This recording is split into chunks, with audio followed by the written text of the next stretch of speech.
Hello, and welcome to Creepy Raindrops. Before you drift off to sleep, let me tell you a story that will help you relax and fall into a deep, peaceful slumber. Sit or lie down comfortably, and let the world around you slowly fade away. Tonight, I will take you on a journey through the woods, where the air is cool, and the shadows of the trees stretch long. As you listen, let your mind relax, your body feel heavy, and all the noise in your head gradually fade away. Before we begin, I'd like to know, which city are you listening to this story from? And what time is it there? Stories 1.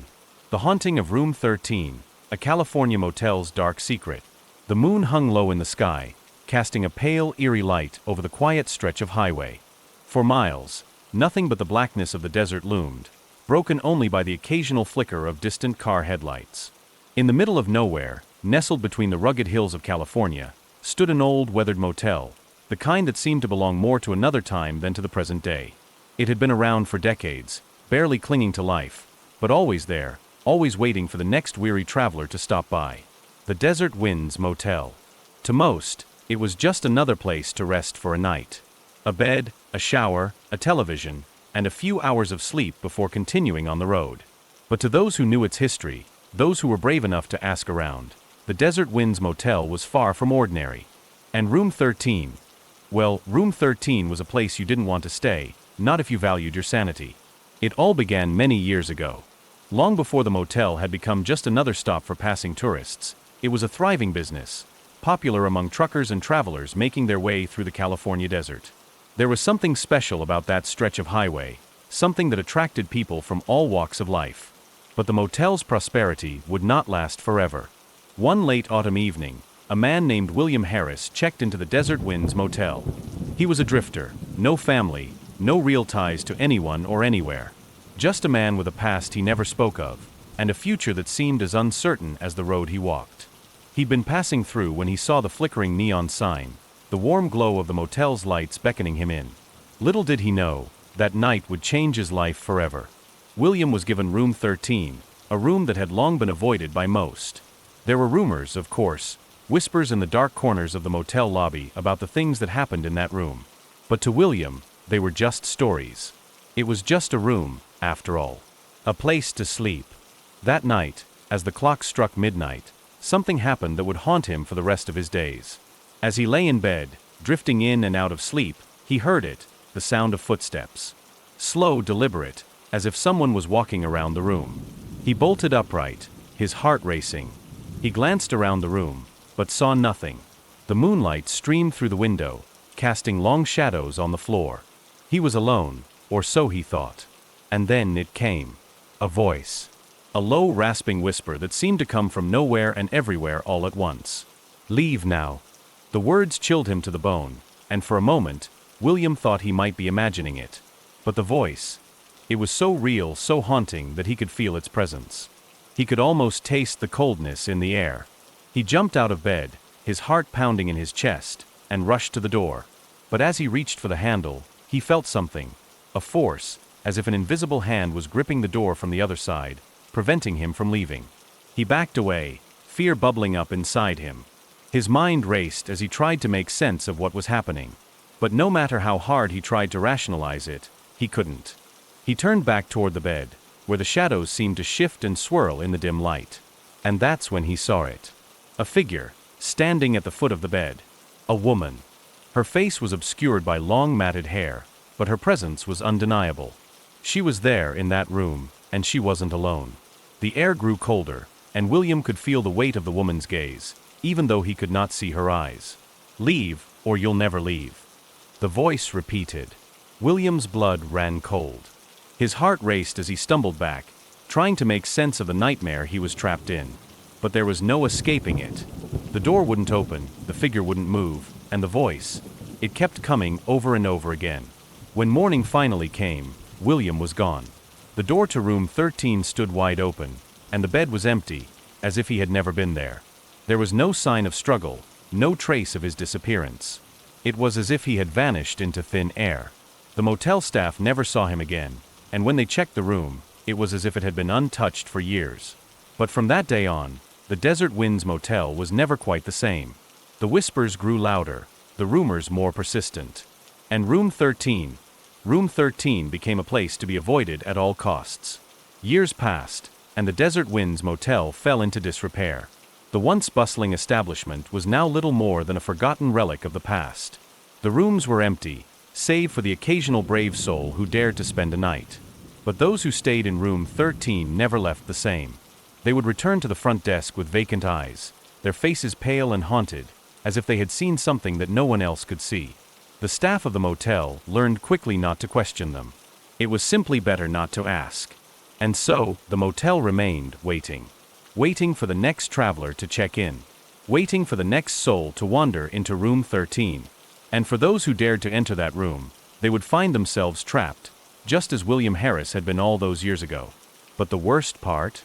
No one ever remembers leaving. No one ever remembers what happens in room 13. Until it's too late. Stories 2. Vanishing Guests. The Unsolved Mystery of Redwood Inn. The Redwood Inn sat quietly under the vast starry sky of Northern California, nestled among towering redwood trees that seemed to watch over it like silent sentinels. The air was thick with the scent of pine and earth, and the soft rustling of the trees added a haunting rhythm to the otherwise serene atmosphere. To those who came seeking refuge from the busy world, it promised peace.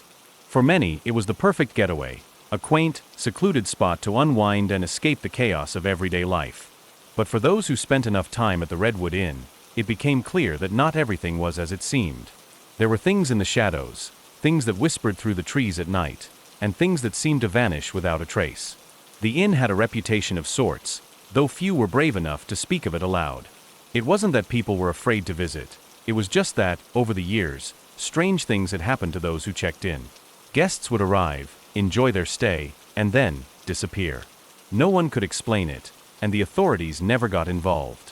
After all, the inn was remote, and many of the people who came there were lone travelers, people who liked to disappear for a while. It was never seen as something more than coincidence, until one fateful night. It was late autumn when Elizabeth and her husband Daniel decided to take a much-needed break. They had heard of the Redwood Inn from a friend who had visited years ago, and the glowing reviews and beautiful pictures promised the perfect retreat. They booked a room for the weekend, eager to escape the noise of their busy lives in San Francisco. The journey was long, but the inn's location was worth the drive. Nestled deep in the heart of the redwoods, the air was crisp and cool when they arrived, and the towering trees that surrounded the property were both magnificent and intimidating in their size.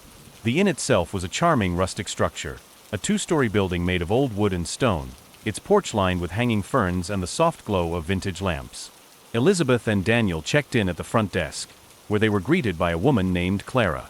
Clara's smile was warm, but there was something in her eyes that seemed distant. She was polite, but there was an air of sadness that hung over her. When she handed them the keys to their room, she hesitated for a moment before saying, "Room 9, down the hall to your right. It's a nice room.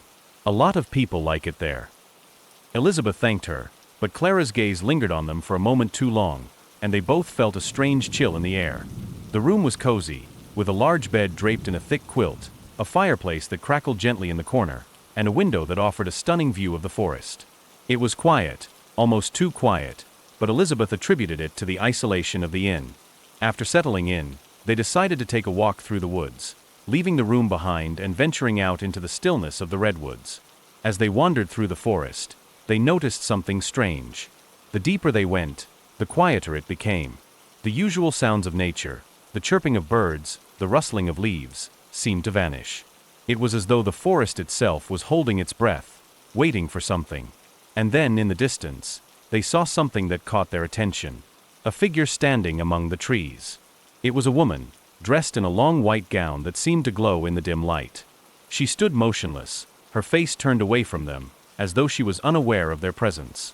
Elizabeth and Daniel exchanged an uneasy glance, unsure of whether they should approach. But before they could decide, the figure slowly began to fade into the trees, disappearing as if she had never been there at all. "Did you see that?" Daniel asked, his voice tight with uncertainty. Elizabeth nodded, her heart racing. Yes, but who was she? They turned back to the inn, uneasy but unsure if they had imagined the encounter. The evening passed without incident, though both of them felt a growing sense of unease as the night wore on. The following day, Elizabeth and Daniel decided to take a longer hike, hoping to shake off the strange feeling that had settled over them.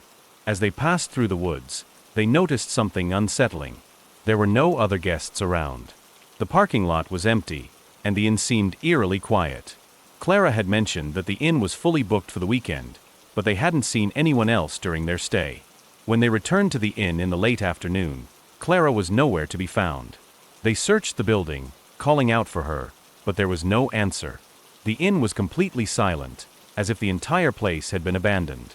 The door to room 9 was slightly ajar, and as they stepped inside, they found the room in complete disarray. The bed was unmade, the curtains were torn, and there was a strange lingering odor in the air, something that smelled faintly of decay. Elizabeth's breath caught in her throat. "What happened here?" she whispered. Daniel stepped forward, his eyes scanning the room. "I don't know, but I think we need to leave. Now." But as they turned to go, the door slammed shut with a force that rattled the walls. The air grew cold, and the faintest whisper echoed through the room. "Leave, before it's too late." Panic surged through them as they struggled to open the door, but it wouldn't budge. The room seemed to close in around them, the walls pressing in as if the inn itself was alive, hungry. The whispering voices grew louder, more frantic, and from the corner of the room they saw it. The woman from the forest, standing silently in the shadows, her face still obscured by her long flowing hair. "Leave," she repeated, her voice barely audible. "Before they come for you." And then, just as suddenly as it had started, everything went still. The door swung open, and the whispers faded into silence. Elizabeth and Daniel stumbled out into the hallway, their hearts racing with terror. They ran to the front door, but as they passed the lobby, they stopped short. Clara was standing there, as if she had never left. Her eyes were empty, devoid of any emotion, and she simply stared at them, unblinking. "Why did you leave?" Clara asked softly, her voice almost too quiet to hear. "You were supposed to stay. You were supposed to stay forever." The couple didn't hesitate. They pushed past Clara and fled into the night, the redwoods closing in behind them. They never looked back. When they finally reached their car and drove away, they glanced at each other, still in shock. The Redwood Inn was now nothing but a distant memory, a place they would never speak of again. And though they never returned, they couldn't escape the feeling that the inn was still watching them, still waiting for the next guest to check in. The mystery of the vanishing guests remained unsolved, but the whispers lingered, carried on the wind through the trees. Whoever stayed at the Redwood Inn was never quite the same, and many who checked in were never seen again. Stories 3. The Motel Manager Who Never Left, Ghostly Encounters in Los Angeles. Los Angeles is a city known for its bright lights, its celebrities, and its towering skyscrapers. But just beyond the glitz and glamour of Hollywood, in the quieter corners of the city, there are places where the stories of the past still echo through the halls. And one of those places is the old forgotten motel on the outskirts of downtown, a place that few have ever heard of but many have come to fear, the Echo Park Motel. The motel wasn't much to look at. It was small, with peeling paint and a neon sign that flickered intermittently, casting an eerie glow over the cracked pavement. It was one of those motels that catered to short-term guests, travelers, business people, the occasional couple looking for a quick escape. It had seen better days, but it still managed to stay in business, largely due to its prime location near downtown LA. But there was something different about the Echo Park Motel. Something that lingered in the air, something that made the hairs on the back of your neck stand up every time you walked through its doors. It was a quiet evening in late spring when Emma, a young woman from out of state, arrived at the Echo Park Motel. She had flown into Los Angeles for a short business trip, and the motel had been one of the few places available that fit her budget. She didn't expect much, just a clean bed, a decent shower, and a few hours of rest before her meetings the next day. But from the moment she stepped inside, she could feel something was wrong. The front desk was empty when she arrived. Emma stood there for several minutes, wondering if anyone was around. The place was eerily quiet, the only sound the faint hum of the air conditioning and the occasional creak of the floorboards. She was about to leave when the door behind the desk opened with a slow, deliberate sound, and a man appeared. The man was older, his face weathered and lined with age. He wore a faded uniform, the kind you would expect a motel manager to wear. His hair was silver, and his eyes, though tired, were sharp. He gave Emma a quick glance, almost as if he had been expecting her, before offering her a faint smile. "Checking in?" he asked, his voice deep but strangely soft. "Yes," Emma replied, feeling an odd shiver run down her spine. Just for one night. The man nodded, his movements slow and deliberate as he handed her the key to room 14.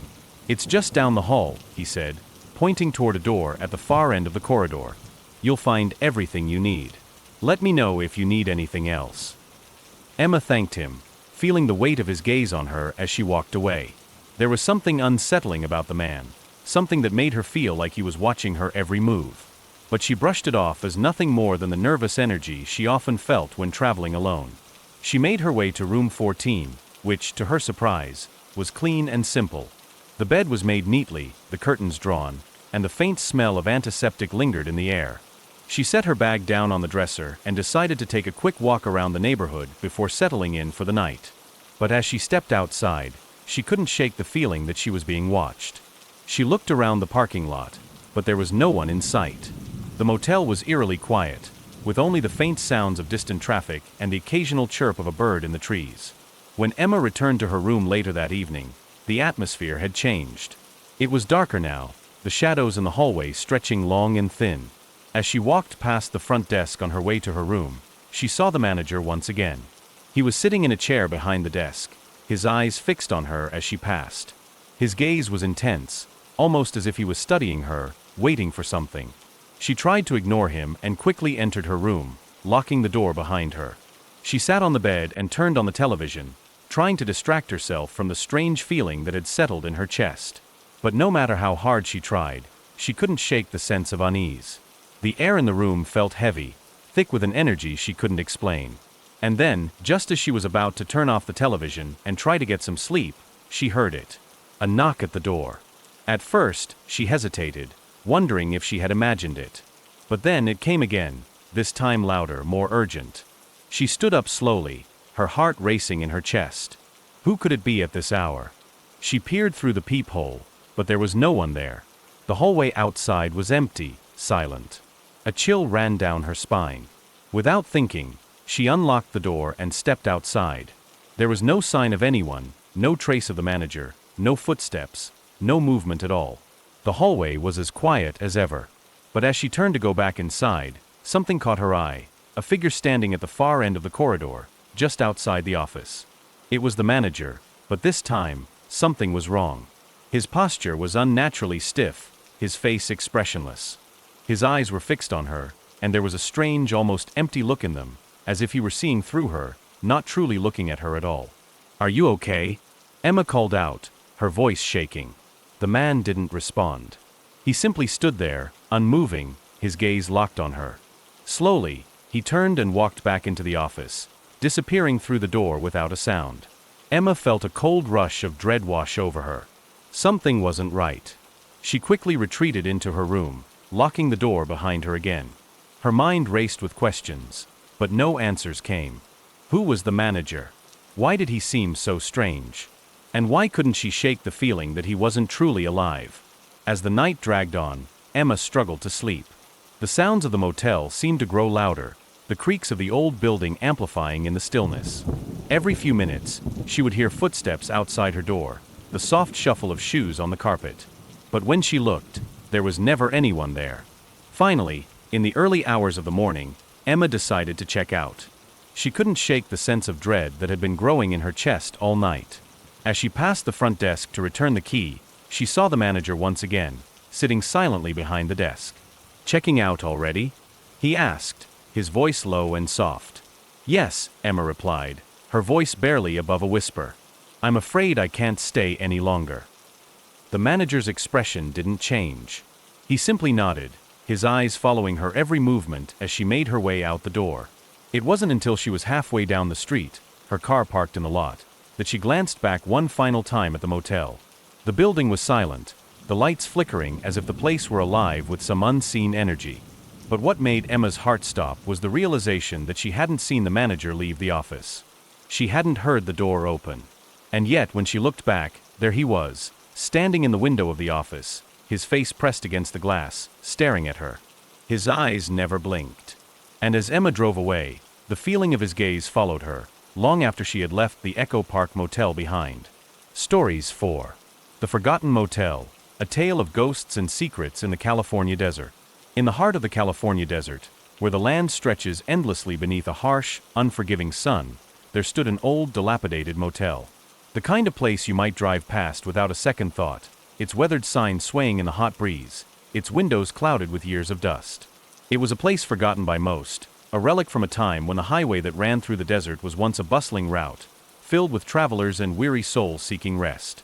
But that was long ago, before the motels in the area were replaced by modern hotels and resorts. The Desert Star Motel had once been a popular stop for travelers making their way across the desert. But now, the only guests were those who dared to venture off the main highway, lured by the desolate beauty of the land and the promise of solitude. The motel's reputation had long since faded, and a few who came upon it spoke in hushed tones about the strange occurrences that happened there, things that no one could quite explain.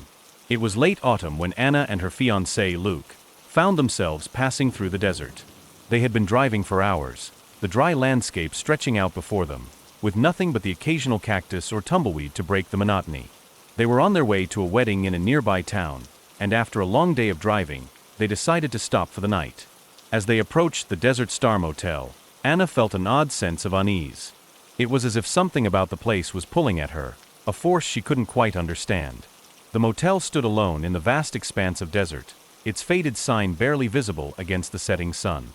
The once bright neon lights had long since burned out, and the air around it felt thick, oppressive, like a weight pressing down on her chest. "We could keep driving," Anna suggested hesitantly, her fingers tightening around the steering wheel. Luke, ever the optimist, shrugged. "It's just a motel. I'm sure it's fine. We're tired, and it'll be good to get some rest." Anna hesitated for a moment longer before pulling into the parking lot. The gravel crunched beneath the tires as they came to a stop. The motel seemed to be completely empty, save for a few cars parked in front of the rooms. The front office was dimly lit, and through the windows, Anna could just make out the shape of a woman behind the desk. The woman appeared to be old, with frail hands and a long flowing white dress that seemed out of place in the desert heat. As they walked inside, the bell above the door jingled softly, and the woman looked up, her eyes meeting Anna's with an intense gaze. "Hello," the woman said in a voice that was both soft and unsettling. "You're looking for a room, aren't you?" "Yes," Luke replied, his voice cheerful. "We were hoping to stay for the night." The woman nodded slowly, as if she had been expecting them. "Room 6, she said, handing them a rusty key. "It's just down the hall. You'll be comfortable there." Anna tried to shake off the strange feeling that lingered in her chest. She smiled politely, took the key, and followed Luke down the narrow hallway. The walls were cracked and peeling, and the air inside was thick with the smell of dust and mildew. It was a far cry from the modern accommodations they were used to, but at this point, Anna didn't mind. They were both tired and ready to rest. When they reached room 6, Luke opened the door, revealing a small, dimly lit room. The bed was covered with a thin, faded blanket, and the carpet looked like it hadn't been cleaned in years. But what caught Anna's attention was the mirror on the wall opposite the bed. It was large and ornate, with intricate gold carvings framing it. Yet, as she stared into it, she couldn't shake the feeling that something was wrong. The reflection in the mirror didn't seem to match the room. The colors were off, the shadows in the reflection were deeper than they should have been, and for a brief moment, she thought she saw movement. "Are you okay?" Luke asked, noticing her hesitation. Anna quickly turned away from the mirror and forced a smile. "Yeah, I'm fine. Just tired. Let's get some rest." The room felt oppressive, the air heavy with a sense of unease that Anna couldn't quite explain. As they lay in bed, the silence of the desert night pressed in around them. The only sound was the distant howl of the wind and the occasional creak of the old building. Around midnight, Anna woke with a start. She wasn't sure what had disturbed her, but something felt wrong. She sat up in bed, her eyes scanning the room. Everything seemed normal. Luke was still asleep beside her, the faint light from the hallway slipping through the cracks in the door. But then she heard it, a soft tapping, like fingers lightly drumming on the wooden floor. She turned to Luke, but he didn't stir. The tapping continued, slow and rhythmic, almost like a heartbeat. It seemed to be coming from the corner of the room, just beyond the foot of the bed. Her breath caught in her throat, and she pulled the blanket up to her chin, trying to convince herself it was just the old building settling. But the tapping didn't stop. With trembling hands, Anna reached for the bedside lamp and flicked it on. The sudden light seemed to push back the shadows, but the tapping grew louder, more insistent. It was as if something, or someone, was trying to get her attention. "Luke," she whispered urgently, shaking his shoulder. "Wake up. There's something in the room." Luke groggily stirred, mumbling something unintelligible, but when he opened his eyes, the tapping had stopped. He sat up, looking around the room with a puzzled expression. "What are you talking about? There's nothing here." Anna looked at the corner of the room where she had heard the sound, but it was empty. The shadows were still and silent, and the oppressive weight of the air seemed to have lifted. "I swear I heard something," she insisted, her voice trembling. "It was right there." Luke sighed and rubbed his eyes. "It's probably just the wind. It's an old place, Anna. Let's try to get some sleep." But as they lay back down, Anna couldn't shake the feeling that something was watching them. The air felt colder now, and the shadows in the room seemed to move, just out of the corner of her eye. The night stretched on, but Anna couldn't sleep. She lay wide awake, staring at the ceiling, listening to every creak and groan of the building around her. She wanted to leave, to get in the car and drive away, but something held her there. It was as though the motel had become a part of her, a part of them, and they couldn't escape. At dawn, Anna woke again, but this time, the room felt different. The air was thick with an unnatural heaviness, and the silence was so complete that she could hear her own heartbeat pounding in her ears. She turned to Luke, but he was no longer in the bed. The blankets were tangled and the sheets were disturbed, but there was no sign of him. "Luke?" she called out, her voice rising with panic. She searched the room frantically, opening the door and checking the bathroom. But there was no trace of him. It was as though he had vanished into thin air. In a panic, Anna rushed to the front desk, hoping to find the manager or anyone who could help. But when she reached the office, it was empty. The woman who had checked them in was nowhere to be found. The bell above the door jingled faintly as she pushed it open, but there was no answer. She looked around, her eyes falling on the faded guest book that sat on the counter. Without thinking, she flipped it open to the last page. And there, in neat handwriting, were the names of the last few guests who had stayed at the Desert Star Motel. Luke's name was there. But beside it was a date, long before Anna had ever arrived. It was then that Anna realized the truth. The Desert Star Motel wasn't just a place of rest. It was a place of lost souls, a place where the past and present blurred, and where those who entered were never quite able to leave. She left the motel that morning, never to return. But in her heart, she knew the desert would always hold its secrets, and the Desert Star Motel would always remain a forgotten place, hidden in the vast, empty expanse of California's desert, waiting for the next traveler to stumble upon it. Stories 5. The Haunted Highway Motel, where the road never ends. There are places in the world where time seems to stand still, places where the past lingers like a forgotten memory, never quite fading away. In the middle of nowhere, along a stretch of lonely highway that cuts through the barren landscape of California, there stood a motel, a seemingly ordinary roadside inn. But for those who passed through its doors, it became a place where reality and the supernatural collided, where the road never truly ended, and where the ghosts of the past continued to haunt the living. The Highway Motel, as it was known by the few who remembered its name, had been built in the 1950s. It was a typical roadside motel, designed to cater to weary travelers making their way across the desolate desert roads. The rooms were small, each with a single bed, a lamp, and a television that often only picked up static. But it was clean and functional, offering travelers a safe place to rest for the night before continuing their journey. For decades, the motel had served its purpose, providing a place for truckers, tourists, and those passing through on their way to somewhere else. But as the years went by, the highway that ran alongside the motel became less traveled. New roads and faster routes bypassed the area, and soon, the Highway Motel found itself in the middle of nowhere, with no one stopping to stay the night. The motel's decline was slow but inevitable. The owner, an elderly man named Harold, had tried his best to keep the place running, but it had become increasingly difficult. The rooms had fallen into disrepair, the paint peeling off the walls, the furniture worn and outdated. And worst of all, fewer and fewer guests came through the doors. The only people who seemed to stop by were those who had no other choice, those who found themselves stranded on the side of the highway in the middle of the night. But for those who did stay, something strange often happened. Whispers of the motel's haunted reputation had started to spread, and those who passed through its doors would often speak of strange occurrences, flickering lights, odd noises in the night, and a feeling of being watched, as if something or someone was lurking just beyond the threshold of the room. But perhaps the most unsettling stories were those of people who had checked in and never checked out. It was late in the summer when Sarah and her fiancé Jason found themselves on that lonely stretch of highway. They had been driving for hours, the road winding endlessly through the dry landscape. They were on their way to a family reunion in Northern California, but they had miscalculated the distance and found themselves running low on gas. The sun was setting, and the sky had taken on a reddish hue, casting long shadows across the barren land. "Let's stop for the night," Sarah suggested, glancing over at Jason. "We can get some rest and continue tomorrow." Jason, who had been behind the wheel for most of the day, was grateful for the suggestion. He had been feeling the weight of the long drive and was ready to call it a night. As they approached the highway motel, they saw the familiar flickering sign in the distance, its neon lights casting an eerie glow against the darkening sky. The motel looked old, worn down, and abandoned. The parking lot was nearly empty, save for a few cars parked in front of the rooms. A faint breeze stirred the dust, and the air had an oppressive stillness to it, as if the land itself was holding its breath. "Looks like we're the only ones here," Jason said, pulling into the lot and parking near the entrance. The motel's front desk was inside a small building near the office.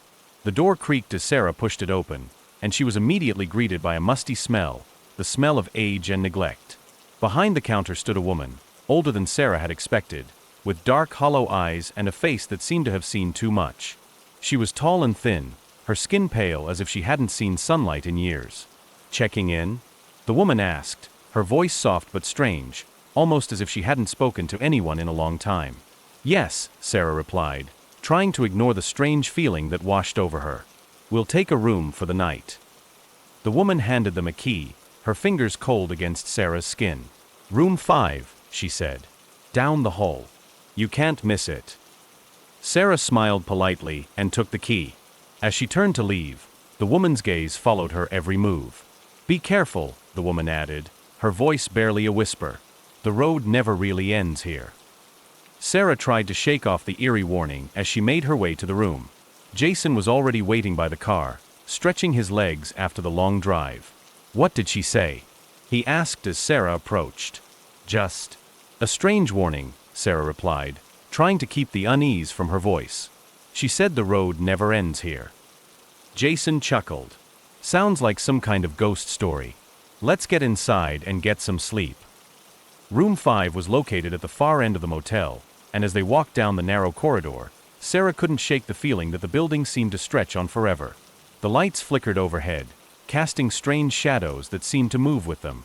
When they reached their room, the door opened with a loud creak, and they stepped inside. The room was small, with a single bed covered in a faded quilt. The carpet was old, stained in places, and the furniture looked like it hadn't been updated in decades. But despite its worn appearance, there was something oddly comforting about it, as if the room had been waiting for them. The air smelled stale, but it was quiet, and the bed looked inviting. After unpacking, they decided to go for a walk outside to stretch their legs before settling in for the night.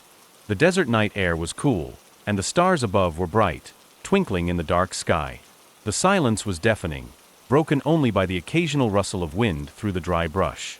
It felt like they were the only two people for miles. As they walked, Sarah couldn't shake the feeling that something was watching them. Every so often, she would glance over her shoulder, but the motel remained still, dark, and silent. It was as if the world outside had forgotten this place existed, as if it were stuck in time. They returned to the room and turned off the lights, hoping to get a good night's rest. But Sarah found herself tossing and turning, unable to shake the eerie feeling that had settled in her chest. The quiet was suffocating, the darkness too complete. It was as if the room had become a part of the landscape outside, a place where time had no meaning, where the past and present merged. It wasn't long before Sarah heard the first sound, a soft scratching, like fingernails dragging across the floor. She froze, her heart racing in her chest. At first, she thought it was just the old building settling, but then the sound grew louder, more persistent. It was coming from the closet. "Jason," Sarah whispered, shaking her fiancé awake. "Do you hear that?" Jason stirred, his eyes groggy with sleep. "What are you talking about?" he mumbled. "The scratching," Sarah insisted, her voice rising. "It's coming from the closet." Jason sat up, rubbing his eyes. He looked at the closet, which stood slightly ajar, but saw nothing unusual. It's probably just the wind. Or maybe a mouse or something. But Sarah wasn't so sure. She could feel the hairs on the back of her neck standing up. The sound was growing louder, more frantic. It was as if something was trying to claw its way out of the closet. "Don't open it," Sarah whispered urgently. But Jason, still groggy, swung his legs off the bed and stood up. "I'll check it out," he said, making his way toward the closet.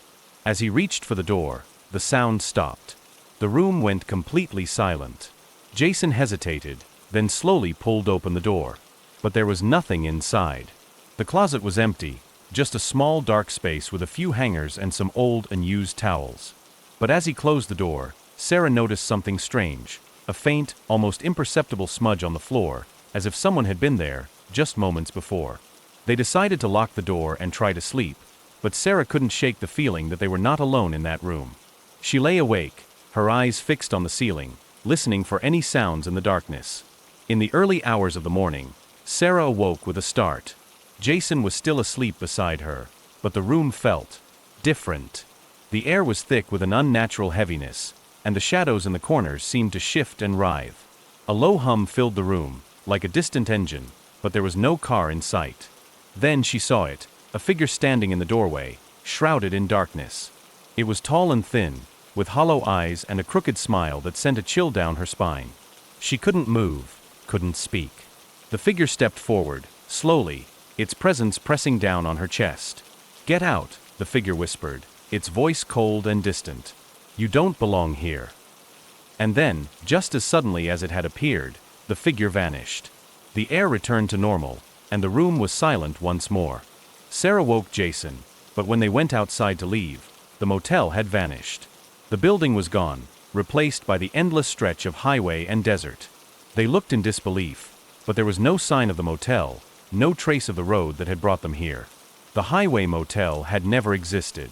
Or perhaps it had always been there, waiting for the next travelers to stumble upon it, only to disappear once they had crossed the threshold. The road never really ends, and for those who pass through, there is no escape. Stories 6. Whispers from the Old Route, the haunted motel by the California coast. The California coast is known for its beauty, the vast, rugged cliffs, the crashing waves, the endless stretch of golden beaches. Yet, beneath the postcard-perfect views and the alluring sunshine, there are secrets buried deep in the land. Along the older, forgotten stretches of highway, where the tourists no longer wander and the city lights are barely visible on the horizon, you might stumble across places that seem stuck in time, places that hold a history you'd be better off not knowing. Among these is the old Coastal View Motel, a seemingly charming, albeit slightly rundown, place tucked away along the California coast, a place where few travelers dare to stay. It was a late summer afternoon when Lily and her husband, Ben, decided to take a spontaneous detour along the coast. They were on their way to visit family in a nearby town, but decided to explore the lesser-known parts of California. The sun hung low in the sky, casting a golden glow over the ocean, and the promise of an impromptu adventure was all too enticing. The road had been long and winding, and they had passed through small towns and quiet beaches, but the highway had begun to feel more desolate as the evening approached. Ben had been the one to spot the sign for the Coastal View Motel, the faded letters barely visible against the background of thick trees and overgrown brush. "We can stop here for the night," he suggested. "Looks like a peaceful place, away from the crowds. What do you think?" Lily, tired from the drive but always up for something new, agreed. "Sure, why not? A quiet night by the coast sounds perfect." They turned off the highway and followed the narrow, winding road that led to the motel. As they pulled into the parking lot, Lily noticed how isolated the place felt. There were no other cars, no signs of life. The motel, a two-story building with pale blue paint peeling from the wooden beams, looked as though it had been forgotten by time. The small office in the front was dimly lit, its windows clouded with grime, and a faint smell of salt water and mildew hung in the air. The sun had dipped below the horizon, leaving only the faintest glow on the horizon, and the ocean seemed to disappear into the vast darkness beyond. As they entered the office, a soft bell rang above them, and a man in his late 60s, with a grizzled beard and weathered face, looked up from behind the counter. He gave them a polite, but distant smile. His eyes, though, seemed tired, almost haunted, as if he'd seen too many things he wasn't willing to share. "Looking for a room?" he asked in a low, gravelly voice. "Yes," Ben replied. "Just for the night." The man nodded slowly and handed them a key. "Room 4, he said. "Upstairs, on the left. You're welcome to stay, but you'll want to get some rest early. The nights around here can be unpredictable." Lily's stomach tightened at the man's words, but she didn't let on. Instead, she smiled politely, took the key, and turned to leave. Ben, ever the optimist, was already heading toward the stairs, eager to settle into their room for the night. Room 4 was small but comfortable. The bed was covered with an old floral-patterned quilt, and the faint smell of salt lingered in the air, as if the ocean itself had come inside. The furniture was simple, an antique dresser, a lamp, a small table by the window. But it was the window that caught Lily's attention. The view wasn't of the beach, as she had hoped. Instead, the window faced a dense, dark forest that seemed to stretch on forever. There was no sign of the ocean, no glimpse of the coastline. Only trees, shadows, and the eerie quiet that seemed to envelope the entire place. As they unpacked, Lily couldn't shake the feeling that something was off. It wasn't just the view from the window, or the strange warning the old man had given them. It was the air itself, thick, heavy, almost as if the building itself was holding its breath, waiting for something. She glanced over at Ben, who was busy setting up his laptop to check emails. He didn't seem to notice anything unusual, but Lily couldn't ignore the gnawing sensation that crept at the edges of her mind. "I'm going to take a walk down by the beach," she said, trying to shake the unease that had settled in her chest. "I'll be back in a bit." Ben nodded absent-mindedly, lost in his work. "Sure, be careful. I'll be here if you need anything." Lily stepped outside into the cool evening air. The ocean was farther away than she had anticipated, and as she walked toward the shore, she found herself surrounded by the dense underbrush. The trees that lined the path felt imposing, their branches twisted like outstretched fingers. The moon was barely visible through the thick clouds that seemed to hang over the horizon, casting everything in an eerie, muted light. As she walked, she heard something that made her stop. At first, it was just a whisper, almost too soft to hear. She paused, listening carefully. The whisper grew louder, clearer, until it became a voice. A woman's voice, soft but filled with an urgency that sent a shiver down her spine. "Help me! Help me!" Lily spun around, her heart racing, but there was no one there. The path was empty, and the sound of the ocean crashing against the rocks was the only thing that filled her ears. The voice had vanished as quickly as it had appeared, and for a moment, she wondered if she had imagined it. But deep down, she knew she hadn't. The wind picked up, howling through the trees as the temperature seemed to drop. Lily felt a chill run down her spine and turned back toward the motel. Her pace quickened as she retraced her steps, her mind racing.